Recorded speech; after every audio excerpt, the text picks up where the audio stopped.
That's right, it's here, the Novritsch SSP1, and I'm going to give you a full review, including real-world gameplay, in this episode of Airsoftology Reviews. That's right, this is the long-awaited Novritsch SSP1, or the Novritsch Pistol for short, and I'm going to give you guys a tip-to-toe review on this, like I said in the intro, and we're going to go through it.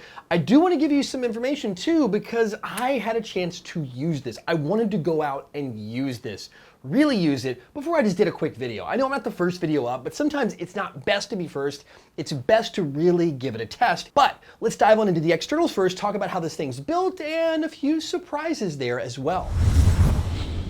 All right, like I said, this Novritsch SSP1, it is a hybrid pistol. When I say hybrid, I mean it is metal and polymer, believe it or not. And you know what? It took me a while to realize the bottom part was polymer. Now, most of the upper, all of this, even that and all that is all metal. The lower is the trigger guard, and the grip itself is actually all plastic. It's polymer.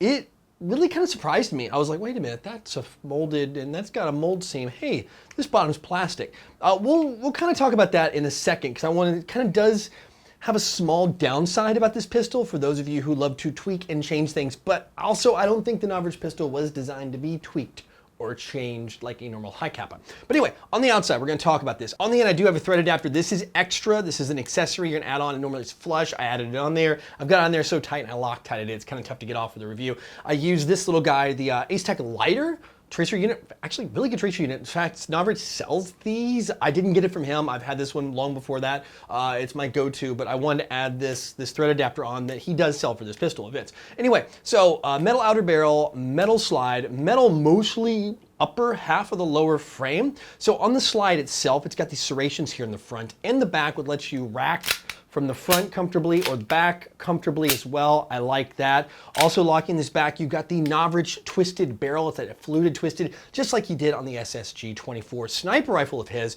You got a nice metal spring guide in here, very well made on that. It looks, I think it's steel. I don't have a magnet, but it sure looks like it's steel. So that is gonna be your main upper components. Front and rear sights are adjustable, although I don't think I've ever adjusted pistol sights in airsoft. I don't think I've done that.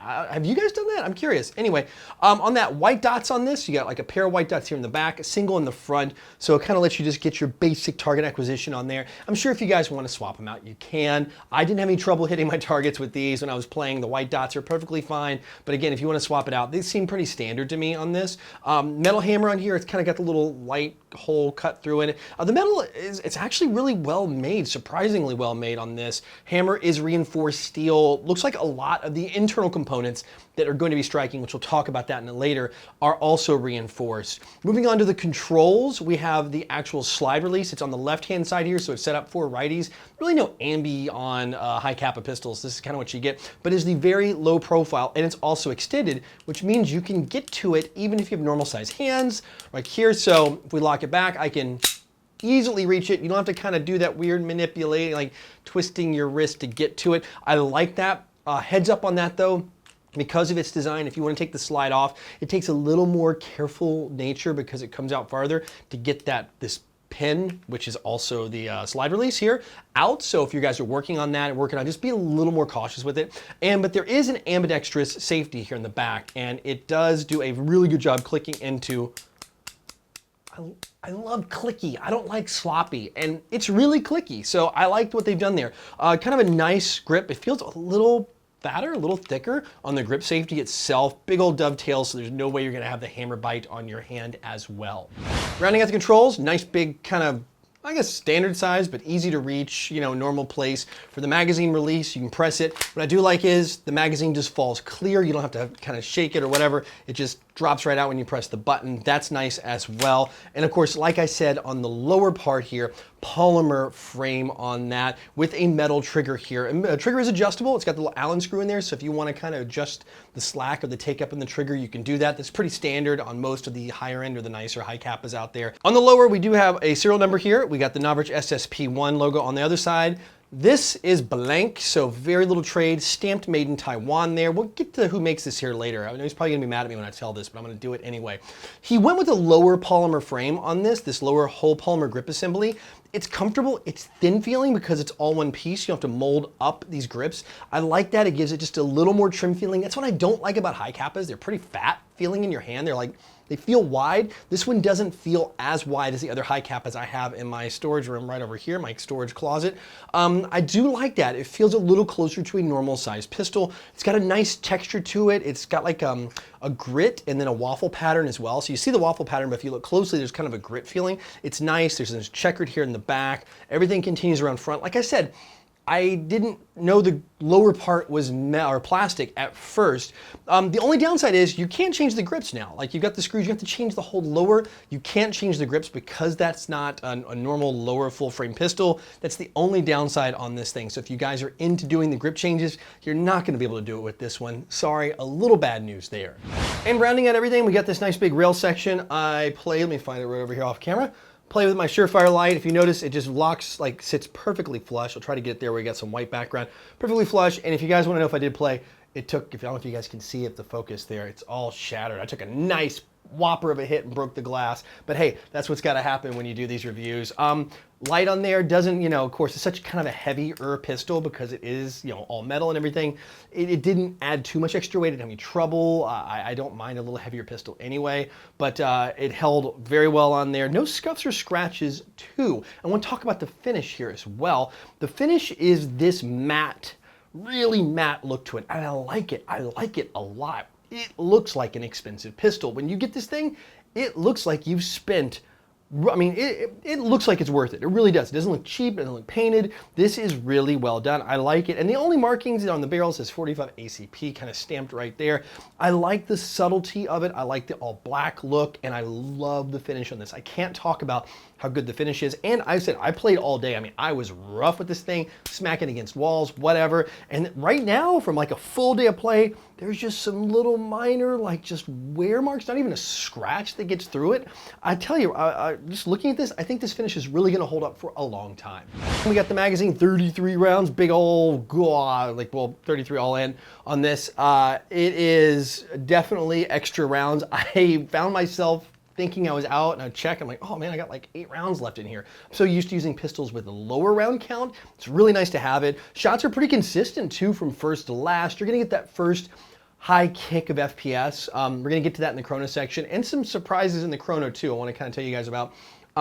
But it did get all the shots through. I wasn't running out of gas before my last shot. It was able to lock back every single time I went empty. And this is with the green gas mag I used at my field. I couldn't use the CO2 mag, even though this is the CO2 gun. I got the green gas mag separate. The CO2 mag they don't allow CO2 at the field, and rightfully so because of the power level on this one. Again, stay around to the Chrono section, I'll talk about it. But both magazines are gonna look identical when you just pick them up. They're gonna have that signature purple Novritsch thing in there now. I guess I'm gonna call it Novritsch purple. Why not? The actual valve, the actual seal, here on the top. Designed the same nice matte finish on both of these. Although I feel like the finish on the green gas mag looks a little bit nicer than the CO2, but that is me nitpicking here, like getting really close. Green gas, you can fill right through the bump cap, the hole's there. On the CO2, of course, you're gonna wanna do that. It slides right off, which is nice. You don't have to do anything crazy on that. It does have a little bit, you just kind of pull this out of the way, push it down, then it slides off, a little bump there.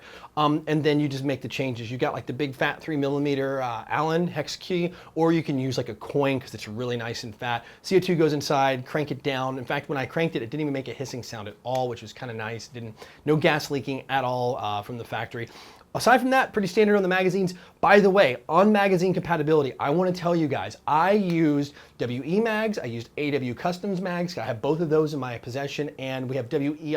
We also have Tokyo Marui mags as well, including extended WE, the really extra long high kappa mag. I ran these through with the guys that had the high kappas there. I ran every mag they had there. Everyone fit. Everyone fed, nobody missed a shot, there wasn't a skipped BB, and the slide locked back on all of them. So if you're wondering if this is gonna take a high kappa mag, it will take all of them. So rest assured, you can pick this up, buy whatever mag you want, and slap it in here and make it work. So if you've got a collection of them and you're like, oh man, I'm gonna have to buy something special, don't worry, you're covered. You can use any high kappa mag you want. All right, inside got some stuff going on here, so the pistol is definitely a little bit of a different. If you guys want to know on this pistol, It is made by KJW, and see, this is what I'm telling you, like the slide pin, it should just slide right out, but it's gonna be a little tough because it catches right on this side right here. I was trying to take this apart for you in time. There we go, got it out. So just heads up, takes a little bit of wiggling, just don't force it, okay? I want to show you guys real time on that. Inside we've got the actual piston or cylinder, I'm sorry, here on this one. Floating valve inside is, floating valve is blue on inside, it's kind of a baby blue color, and then purple for like the air nozzle, loading nozzle slash cylinder kind of thing, and all of that. Hop up, of course, here, spring guide, spring over top, nice beefy spring. Trust me, this thing will take the CO2, no problem, but it doesn't feel sloppy either. On there, you've got actually the little bushing inside here for, you know, the normal build for the high kappa. Hop up wheel's nice, it tells you which way to turn it up right there on the side. On the hop up, I want to talk about this too while I got this thing apart. I have the hop up set to 0, all the way down to nothing. I put 0.25 BBs in here and they shot perfectly flat and straight as far as I could. I'm talking all the way. So at no hop, 0 hop, you're gonna be flat on a 0.25. So probably don't wanna run 0.2s on this. If you wanna overhop, you can put 0.43s in here, turn it up, and you will overhop the BB, meaning the BB will still go and take off and go up. You can overhop a 0.43. So to give you an idea, Novritsch did that on purpose. This is not something you're gonna find out of the box with the hop up set like this. If you wanna run 0.20s, this isn't it. And plus, why would you buy this and run 0.20s anyway? 0.25s are your bare minimum on this pistol, at least in the one I have here, and I think other people are experiencing it, and this thing is hungry for the heavier weight BB. So get it, feel free to turn it up. You will not have to worry about, I wonder if I can overhop a BB. You don't have to worry. You can overhop whatever you put in here and you will get it shooting flat and straight or even too much. So you have to dial it back. You won't have to take this thing all the way up. I was very happy to see that. Also, the bucking inside is that Novritsch purple color. I think he went with a very soft bucking on this one. It's a style, I hope he starts selling more of them. Whatever he's done to spec this bucking out, I'm really happy with it, and I love that he set this thing up for really heavyweight BBs. Everything inside that should be here, I mean, there's not a lot to look at on there, but there are steel components for all the movable parts, the sear, things like that inside that are going to wear out. He built this thing for longevity, but only time is going to tell how this thing holds up. Also, one more thing on the spring guide, most of the high kappas, this thing just floats left to right. I should be able to just push this out of the way and just lift it right out. No, you have to pull it down. There's a post in place so it keeps it center. I think that lends to the accuracy of this pistol. When I was playing, it was, and I'm not exaggerating, guys and gals, really not, laser beam straight across the map. People were like, I mean, if I put my dot, my front sight right here on what I was shooting and I pulled the trigger, I was hitting it. And that's impressive. It comes down to my shooting ability, not the deviation. I was only using 0.25 BBs. They were tracer units, so I could see the tracer BBs in the air. Very impressed with how he did the hop up. And I want to show you this too. If you look at how the hop up is in place with the clip, there's no gap in spacing on the Novritsch one there with the purple on the one side. The other side photo here, I've got just a Marui with an upgraded, you know, everything upgraded, all the parts tossed in. And you can see there's a gap on the clip and it has some play. I think that lends to the inaccuracy. A little bit of play always means a little bit of inaccuracy. And then of course with this slide here too, you can see that on the Novritsch one, there's a post to hold the slide in place. And then like on a Tokyo Marui or another high kappa, you're not gonna have that. Those are two components that you're gonna find in his, I think lend to that accuracy that you're not gonna get from somewhere else. All right, quickly to the chrono, the numbers are different than what he says on the website. I want to show you guys this. So using 0.20 gram BBs here with regular green gas here on the chrono, I'm seeing around the low 300s, like 310, and it settles down to about 300. I think my last shot is like right below 300 feet per second. We're talking about feet per second here on this using the green gas magazine. Now, switching this, so it's a little bit lower than kind of what we saw, but still perfect for anywhere to use indoor. No problem. You're never going to have to worry about over chronoing with this pistol.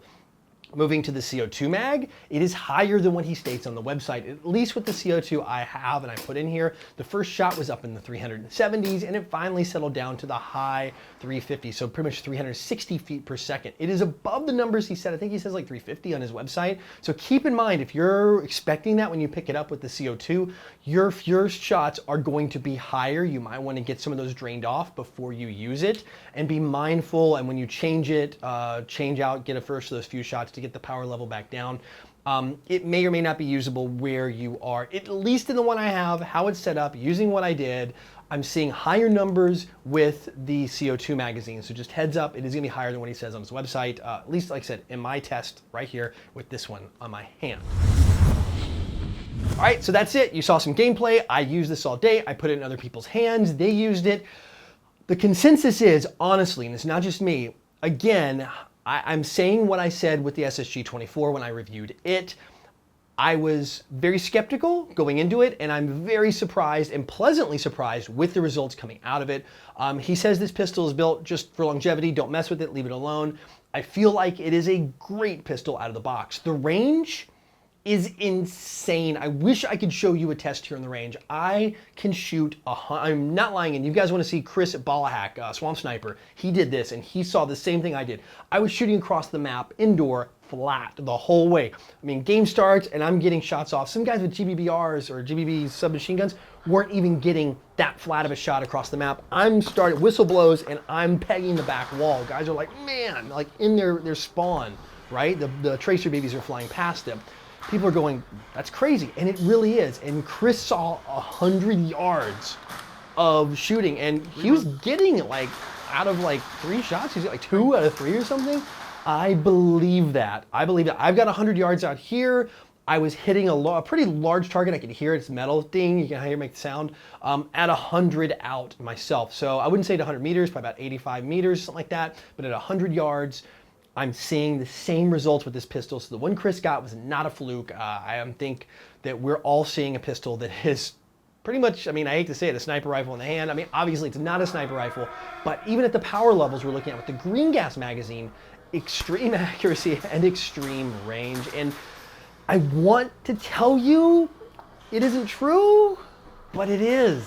And you see the negatives. I told you about the breakdown. You saw me kind of fiddle with that. The power level is going to be higher on CO2, so heads up on that. And you can't change the grips. Those are kind of the downsides for me. But everything else, I'm going to tell you, if you guys haven't picked one of these up on pre-order or for the next batch, and you're looking for just a go-to pistol that's going to work, this is definitely one you need to add to your list. And I think the price is pretty darn fair too. It's not overpriced at all. So take a look at the Novritsch pistol. By the way, if you want accessories, he's got like a extended mag well I haven't put on yet, the thread adapter, and then one of those crazy rail thingies. I don't know if I'm gonna run the crazy rail thing. Probably not. Because it kind of makes it tough, but it's cool if you guys want to run like cool red dot optics and all kinds of stuff. It gives you an upper and a lower rail. Haven't even taken it out of the package yet. I am going to put the flared magwell in just because it's really cool. And then of course the thread adapter is a must-have if you guys want to run a tracer unit. So anyway, I want to know what your guys' thoughts are of the SSP-1. Is it hype? Is it not? I thought it was going to and it wasn't, but I want to know what your guys' thoughts are on it. And do you know anybody who's picked one of these up yet? They actually got them in the first batch? Let me know in the comments section below. So anyway, guys and gals, until next time, go out, play some airsoft, have some fun. But no matter what you do, call your freaking hits.